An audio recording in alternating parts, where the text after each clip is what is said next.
Alright guys, this is Jason with FPV Model, and today what we want to do is we want to give you a quick look at something that is very new. It's so new in fact that we can't do an open box because the packaging for it is not complete. What we are looking at here is the Skyzone O2 video goggles, and these are not your typical goggles. They come with a lot of features built into them, and whenever I say a lot, I do mean a lot. And it is a complete package too, which is also very nice. You get your video receivers built in, you get a DVR that's built in. You also get a 3D camera that comes in the package. You also get your video transmitter that will transmit the 3D image back to your goggles.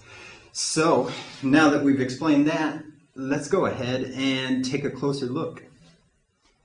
Okay, so let's take a look at the top of the goggles where you're going to get your buttons for the interface here. As you can see, we've got the camera button.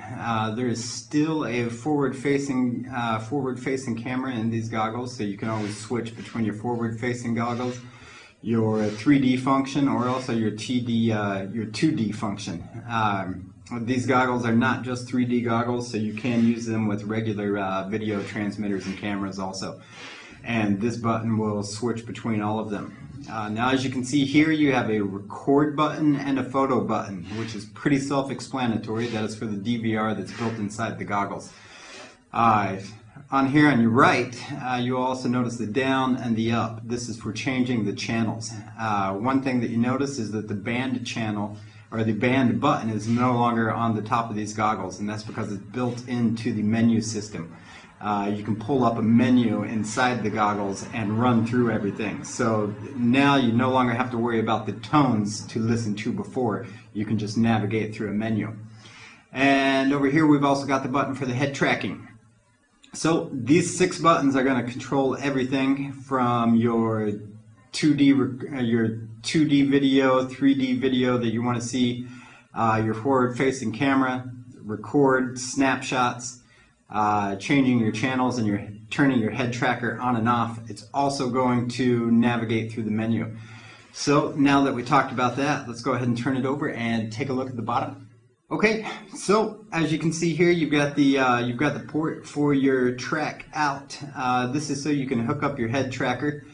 And the cables that come along with it will allow you to connect to Futaba and both Futaba and JR style ports, and the cables are included.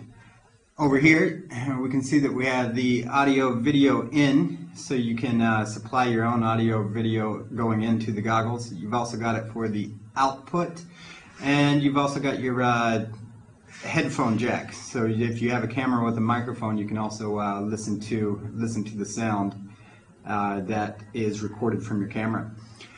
And right over here on the very side is the spot where your micro SD card will go. And then you also have your USB connection here, so you can also hook these up to a computer via the USB port and download all of your data from the micro SD card. Now, looking here, you can also see that these goggles still have the IPD adjustment, so you can adjust the interpupillary distance between your eyes by using these two sliders here. So that's a look at the setup of the goggles overall. Let's go ahead and move on to the camera. All right, so let's go ahead and take a look at the 3D camera. Now it's kind of hard to give you an idea of the size, so what I've done here is I've just brought out a GoPro 3 Plus to give you an idea of how big this camera is. And we're also going to take a weight of it to let you see how much it weighs in terms of grams here. Now as you can tell, the height of the camera is quite a bit shorter than the height of the GoPro. Width-wise here, the 3D camera is just slightly larger, hardly anything worth mentioning. Depth-wise, they're about the same. Now, whenever it comes to weight, let's go ahead and turn the scale on here and let it zero out. And the GoPro camera we're looking about 75.6. Now this is with the battery inside the GoPro here. And the weight of the 3D camera, we're looking at 34.8 grams. Now let's go ahead and take the 3D camera off, and let's put on the video transmitter here, and we're looking at about 58.2. So 58.2 plus the 36 of the 3D camera, you're looking at roughly around 20 grams heavier than just the GoPro alone. But this is with 3D camera and your video transmitter. As you can see, the video transmitter is a little on the big side. So if you're going to try to be putting these on a 250 mini quad, you're probably going to have to rethink your video transmitter arrangement.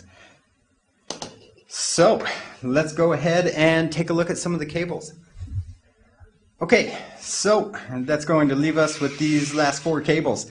And these 4 cables here are going to be your audio video in or out, so those will just plug right into the goggles. And these 3, depending on the type of radio transmitter you have, this is going to plug into your head tracking / trainer port in the back of your radio. This will cover your Futaba, your JR style ports, just about any style of trainer port that you have, you can work with that on it. Now that's been the look at the 3D goggles. So let's we're gonna go outside. We're gonna try to make some videos and use this DVR that's built in to show you how it flies.